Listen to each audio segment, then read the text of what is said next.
Hello and welcome to the This is MediaCity podcast. I'm Stephen Chapman and we're out and about again for this week's podcast. And that's because we're speaking to the head of theatres at the Lowry because it's a really important year for them. As you can see, 25 years this has been here. So lots of stuff going on, and also we're going to get a sneak preview today, one of their exhibitions. If you haven't been into the Lowry, one of the things you do have to come and see is the galleries, because they have got this amazing collection of LS Lowry, including this one here going to the match. Now, for the 25th anniversary, they've done something very special. Let's go and have a look. So this is Lowry 360, which is what we're going to be talking about later on. So Matt Eames, welcome to This is MediaCity, head of theatres over at the Lowry, our next door neighbour. Yes. How's things? It's a big year for you this year, isn't it? It is. It's the 25th anniversary of opening. In fact, yeah, this week. So it's a special time to recognise all the achievements for us, for Lowry, but also, you know, being right at the centre of an incredible development on MediaCity. So yeah, it's the right time, isn't it, to celebrate? Exactly. Before we get on to the anniversary bit, because I know there is a lot going on, Yes. I want to find out a bit more about you. I know you've been at Lowry for 10 plus years, but we start with an icebreaker, and these could be any questions about anything. But this will delve deeply into your character. Okay. Here we go. Do I watch or listen to podcasts? Yes. I do watch or listen to podcasts. Do you watch, or are you more of a YouTuber kind of watcher, or are you in the car or on the headphones kind of? It's exactly that, in the car. It's usually on the way home. It might be music on the way in and a podcast on the way home. Often football or sport related. Often some of the goal hanger ones, which are very popular. And then, just the odd thing that catches your kind of interest that you hear about. Can I recommend This is MediaCity? Apparently it's quite good. Don't know about the presenter, but some of the guests are amazing.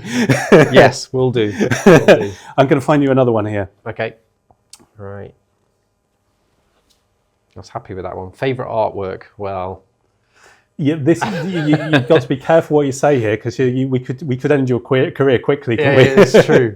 It's true. I mean, without pushing it too much, Lowry was someone I was aware of. I guess you are before, as a sort of. Well, I'm from the Midlands originally, but there's someone who's painted real life at a certain point in time. There was some of Lowry's work, mainly going to the match, that I was really aware of. But otherwise, I'll give you another one, just so I'm not. It's The Ambassadors by Hans Holbein, which is in the National Gallery, which is perhaps a more traditional painting. I think I was aware of the Lowry a lot, and we did some filming near where his house many years ago, and you went round the corner and you saw, oh my goodness, this is a Lowry painting, and it just blew. I didn't quite realise the realism of some of his work until you kind of seen where he came from, but also I didn't realise until I went to the Lowry, it's not just stickmen, is it? There's a heck of a lot of Lowry up there, isn't there? Oh yeah, I mean, I think it's important to say, because I think there might be an assumption you're just a home of something, a theatre, a gallery more generally, but it's the home of the LS Lowry collection, which was gifted to Salford, to the people of Salford. So there's well over, I think it's over 400 pieces of work. They're not all huge pieces of art, but there's sketches, there's notebooks, and they were gifted to the city of Salford, and Lowry is where they're all based, and so we try and rotate them all around to make sure that the people of Salford can see them. And it's not just a city either, because I think he did seascapes and things like that as well, didn't he? Oh, I mean, you see that he was I think there's assumptions about the matchstick men and matchstick cats and dogs, as they say, and but actually he trained. He wasn't just a Sunday painter, which was the accusation from the kind of classic art world at the time. He has this superb kind of portraits and self-portraits. So, and then right through to beyond the big landscapes, you've got seascapes. He spent a lot of time in the northeast painting the sea. He then went off into some really wild and weird stuff as well. So there's lots more to the man than just the industrial stuff. And the amazing thing is that if you are at MediaCity or you're coming to Salford Quays at a weekend or any time during a holiday or something, you can literally go up in the escalator and you've got a whole collection of Lowry in front of you. Just walk in and have a wander around, can't you? That's right. And those recognised across the world now for what they are, which are incredible pieces of work celebrating real life in the 20th century. And and I think people recognise themselves or recognise their families or recognise their history in those pictures. So, and now they're worth millions, many of them. Now, going back even to before you joined Lowry, because this is an amazing building. If you've not come over here, if you're not out in Greater Manchester and you're thinking, what is the Lowry? This is a brave building, let's put it this year. And it was inserted in Salford Quays where there was nothing else there 25 years ago. Yeah. That must have been a super daring thing to have done, because it's not just a box, is it? Yeah.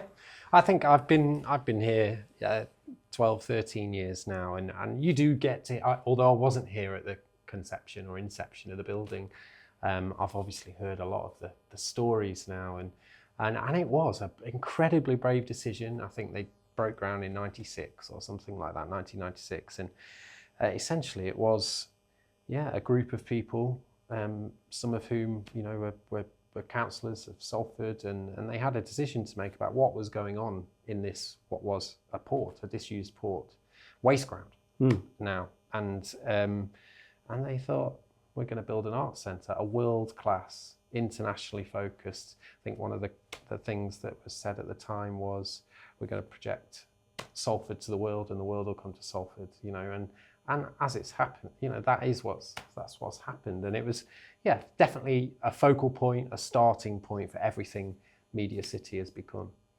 And it's big.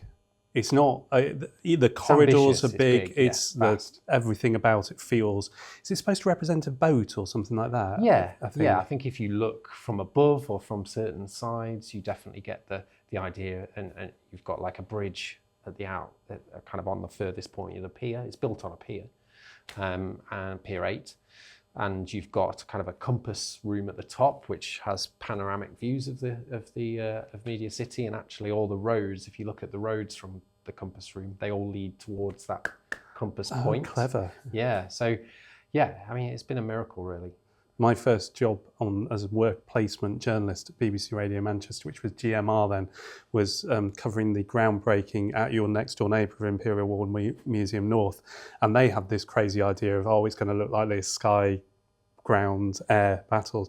But you got there first. And I think yours kind of set the scene really as to what Salford can potentially achieve, I suppose. Absolutely. And I think it takes a long time. It probably has taken 25 years to really settle into your bones, settle into your building, be everything you want to be for the people of Salford, but also for the people of Greater Manchester, the North. There's people, our catchment, if you want to call it that, is national. And often people are driving here from Cumbria, from furthest Yorkshire, from Cheshire, from Birmingham, Shrewsbury. So it's become a really important organisation, really important cultural venue. Now, I've talked about architecture. Let's move on, because the really exciting stuff is happening within your four walls. Tell me a bit about some of the highlights and the things that have happened over the last 25 years, that before we move on to what's happening right now. I've been thinking about this a little bit. We all have, of course, and there's some, kind of big points throughout the journey that perhaps I wasn't there for. So there's like the Paris Opera Ballet were one of the opening shows for the theatre, and we've had the Bolshoi Ballet over, I think, and there was a big musical which Jimmy McGovern, the TV writer, wrote called King Cotton. So there's been amazing times throughout the whole history, but I think the one, I can only pick the ones that, really hit home to me. And there was one year where, obviously we've got the National Theatre here with Dear England this year, but there was one year where we had Warhorse for its first journey outside of London. We had The Curious Incident of the Dog in the Nighttime, which is perhaps my favourite piece of theatre, based on a brilliant book. And that was hot on the heels of One Man Two Governors which again was just a brilliant show and launched, some amazing careers. So that was a particular highlight for me. But there's been we launched a very big festival called Week 53 in 2016. We did 2 of those, and then one was disrupted by pandemic, which was essentially opening the whole building out and not just doing performance in the theatres, but really taking over the building and having art everywhere, and doing some really clever and bonkers things. We had a show based on Nigel Slater's Toast, which had food throughout the show, and Nigel was was present and around for the whole experience. He was sat in our office packing sweets for people, and we had walnut whips delivered by the truckloads. It was there's some special moments, and then a personal one last year. We had a brand new musical, West End, hopefully, but premiered here, was in our Keys Theatre for 6 weeks. This year it goes to Chicago, and then hopefully it'll return to London. So there's been some very special times over those 25 years.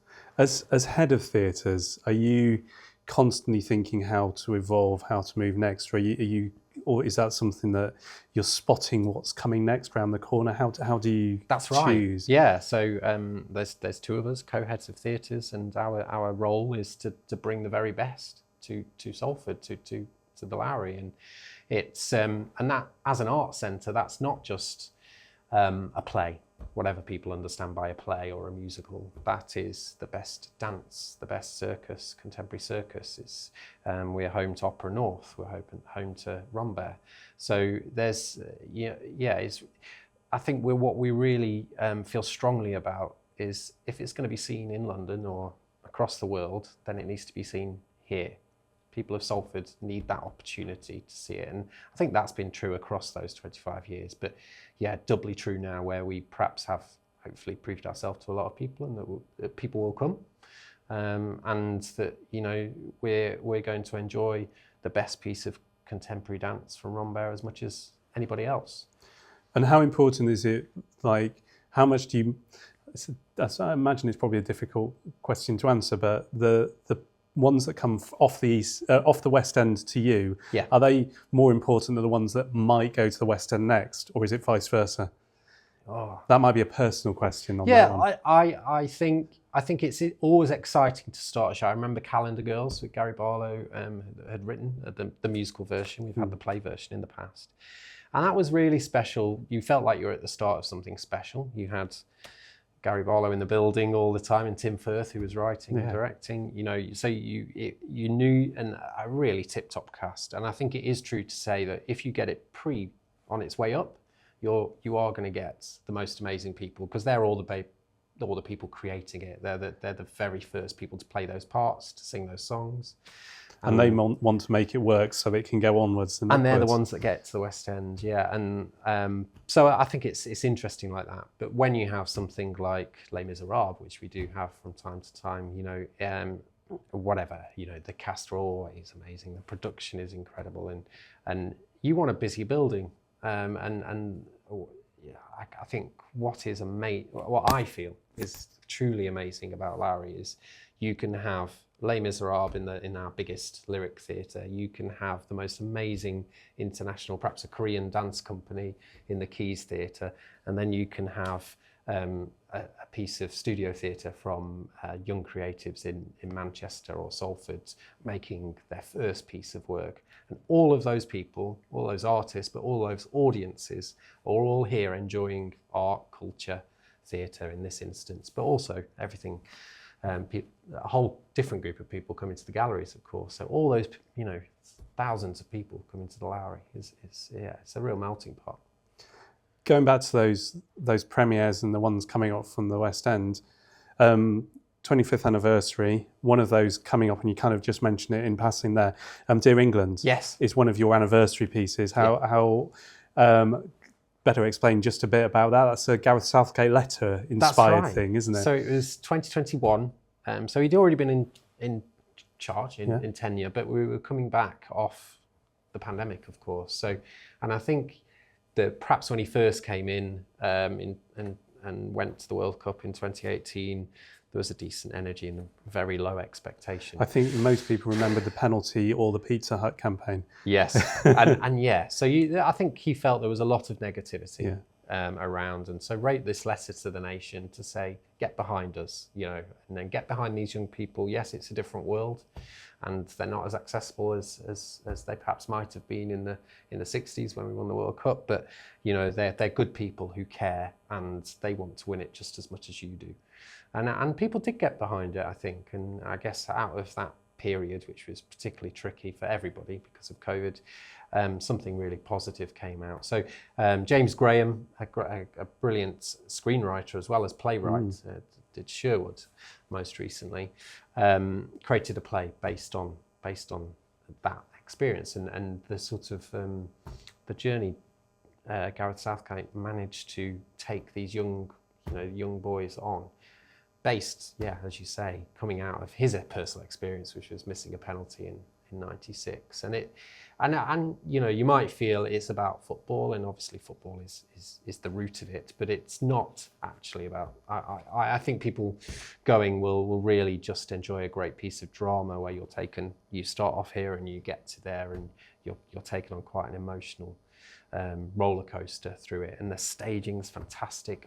Yes, people who like football will recognise some of the characters, Harry Kane and Jordan Pickford, and take great joy in those. But really, you're seeing the most amazing performances and the most amazing piece of theatre. It's been a huge hit in London, hasn't it? Yeah. Is it the same cast and crew coming up, or is it a different one? That's right, it's the same. So it's currently on in London, and that exact performance, production, will be transported up here in I think 6 to 8 trucks, and yeah, it's a big show, a brilliant production with all of the same performers and actors. So yes, they're calling it home and away. So home in London and away up here in Greater Manchester. So it is a really special moment for us and for the whole of Manchester to get this production at this time. Tickets still available? Yes, tickets still available. I mean, the beauty of it is we have it for 6 weeks, so people can come, tell their friends, and so on and so on and so on. So, yeah, yes. That is one of many things happening for the 25th anniversary.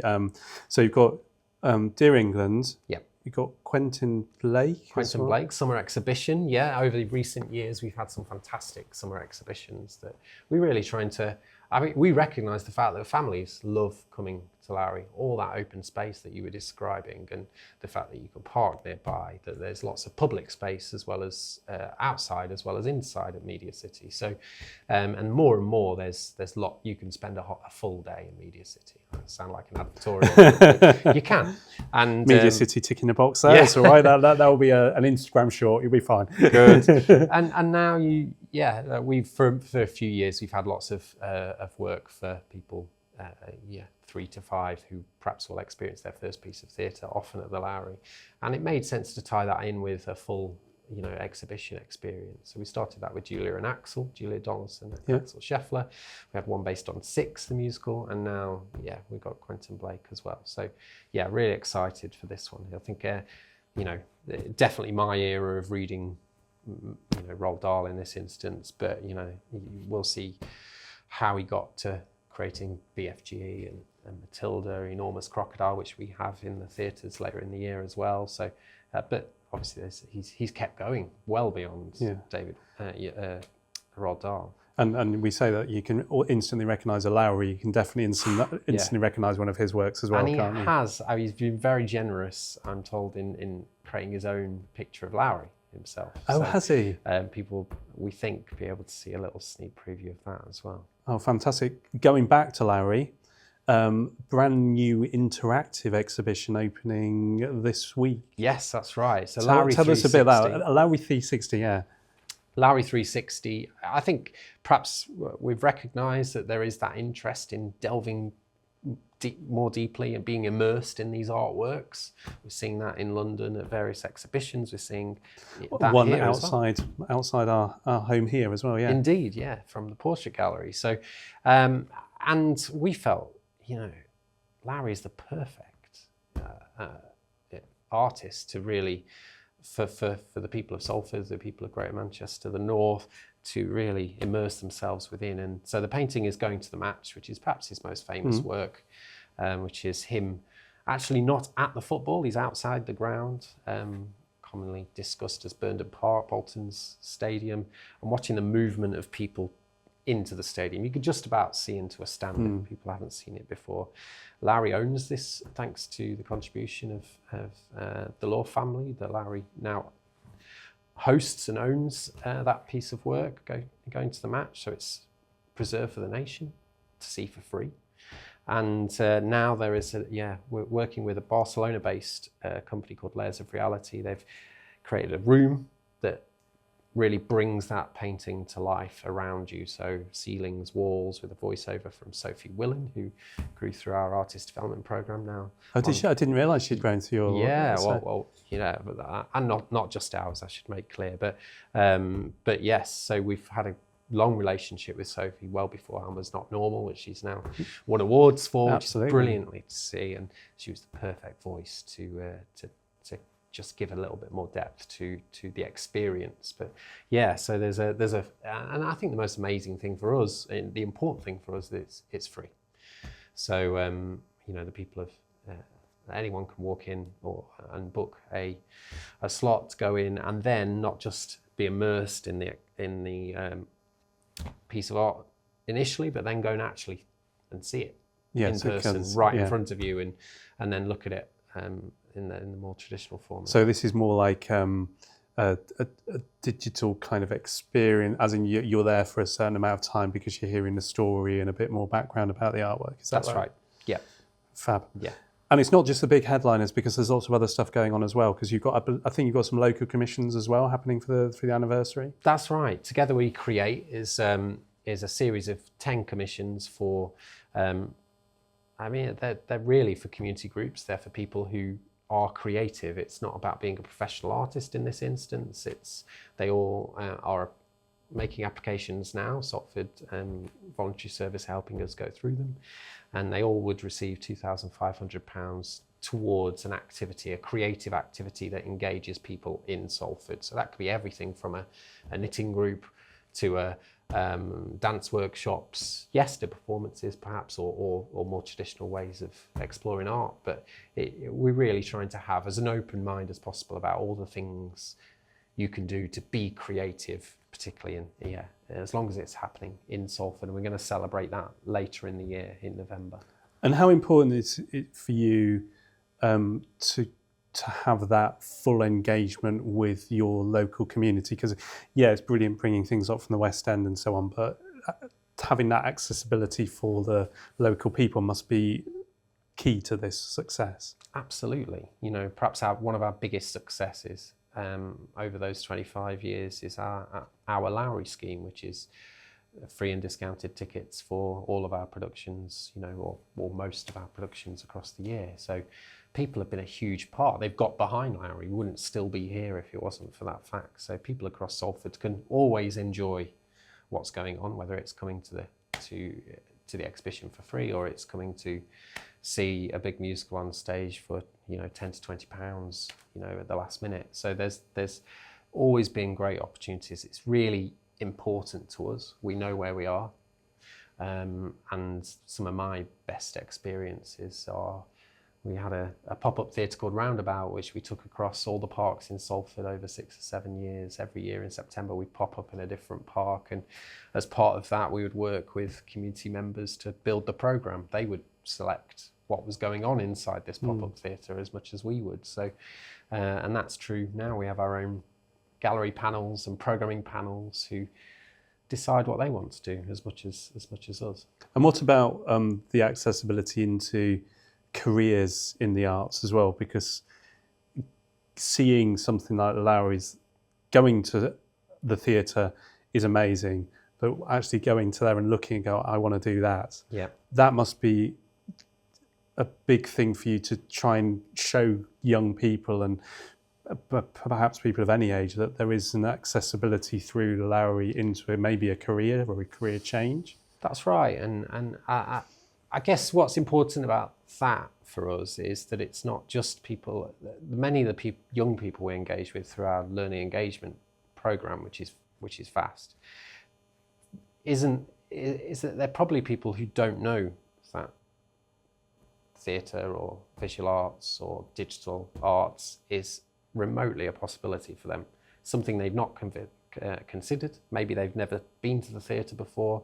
So it's trying to engage, with partners, charity partners, with the council, and get them into the building or get them into a programme, and then hopefully they see what is possible to do. And certainly as part of the birthday, we needed to make sure that work, which we've done over a number of years in many, many different ways, was central to the programme. And we've got a brilliant show called Gods of Salford, which is opening this week.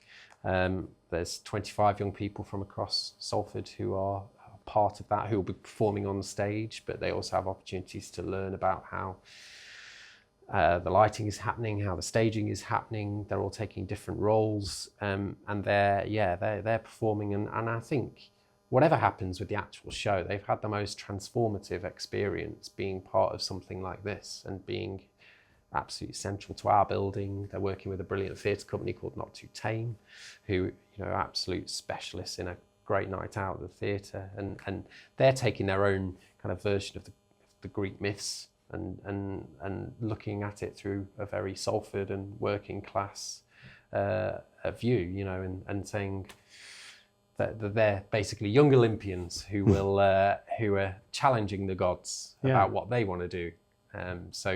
Seems to fit everything that Lowry tries to achieve, and probably even goes back to LS Lowry presenting working class people, So really important that they're part of it. And I have to touch on this because we've come out of a time, and while you were head of theatres, actually, the time of COVID, I know you did a bit of online streaming things during that. Are we at a stage now where theatres are more safe, secure? Are we getting through that terrible period now, do you think? I think so. I think, I guess live art, live performance, live music has been hit heavily. Live music venues have been hit heavily by, I guess, the financial impact of the last 5 years. And Lowry was fortunate to be able to weather some of that. It was very difficult at the time, but we have seen certainly in the last 2 years that people have come back with a vengeance and are really perhaps have a kind of keen appetite for experiencing things. For some people that is, going to the pub or going out or going to the theatre. Being part of something, being with people, being at a live event, I think is really important to people. And thankfully, I do feel that whilst there are still challenges, I think people have changed over that time. They might make decisions later about what they're going to do with their cash or what they're going to do with their struggle time. for you when you're trying to sell theatre seats, though. Yeah, well, people buy tickets later, probably. Yeah, but I think that's fair to say. The behaviours are different, and I think we recognise that in ourselves, probably. Have you seen a different audience coming through, or is it the same audience? Yeah, I think much of the audience has come back, but yes, there's definitely different. People are attracted to different things. I think it's rather than necessarily knowing everything about theatre and being a passionate advocate for theatre, if something comes across that feels like they're going to have a good experience, I guess I could use, there's been a massive appetite for thrillers on stage. They want to be thrilled, it's not just about going to the theatre and watching a play. They want to be thrilled. And so, yes, I think that's changed the people who are coming. And in terms of the north of England or the northwest of England, are we getting enough support to bring these big productions up here and to promote the northwest of England and the north of England as a place to have amazing theatre and events? Well, we could get political. But we all. I noticed you sat up after that question. We could get. It's a difficult time, and I guess we will always advocate for support or for recognition for what we can achieve with what we've done. And I think a big part of the Lowry's success has been being constantly entrepreneurial, constantly looking for opportunities for how we can activate change. get support from whether it's government or council or other funders to enable what we can do. But I think we can do more if we have more, of course. But yeah, we also recognise the time we're in. So it's going to be interesting for years in that respect. I mean, people go to West End holiday tours, don't they? And you could come to a Greater Manchester Theatre tour because you go to the city centre, you could come to Salford, maybe whiz out to Chester if you wanted, or to Hull or to Leeds or things like that. There is so much potential growth in this for theatre and arts, isn't there? Absolutely. And I think... Not forgetting Liverpool, of course. Sorry. Yeah. Well, I mean, Salford, we're for Salford Council fully backs culture, is interested, cares, feels it's important for its people. And we're fortunate to be in that city. But that's the same is true of Manchester and Liverpool. Have all tied their masts to culture, whatever that form that takes, and feels it's really important as a destination for people to come. And I think people do come for a break to Manchester or to Liverpool or to Salford and know that they can do lots of different things over that weekend. 25 years down, very exciting year ahead, which you can book tickets for right now. What's next? Do you even think ahead to the next 25? Well, I think... Where do you want to be? I mean, you're already making all these big things. Is it to just kind of bed in further and just keep pushing the boundaries? Yeah, you want to be relevant to people.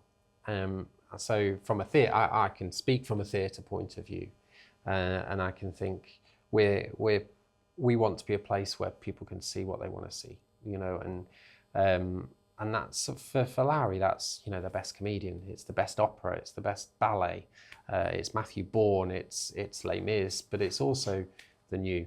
And I guess that's what I would say is certainly it's a time where people are going to the theatre, and I'm delighted and excited for that, but and grateful.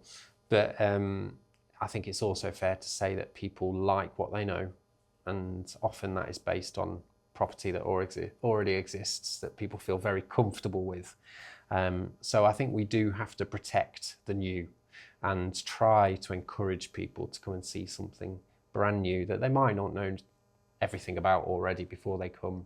So I'd like to think, certainly in the next 5 to 10 years, that audiences will trust organisations to such an extent that they'll try anything. They'll give it a go, knowing that they're going to have a good time.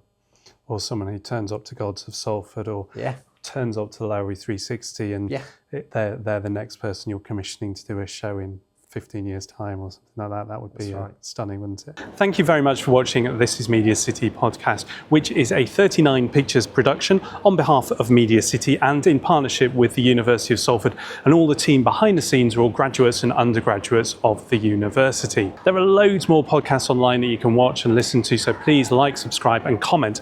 And if you are in the Salford Quays area, you must come and have a look at the Lowry 25th anniversary. They've got so much going on, not least Lowry 360. So please come along and have a look. The production team are Meg Bond, Tegan Easton, Akila Hewitt and James Young.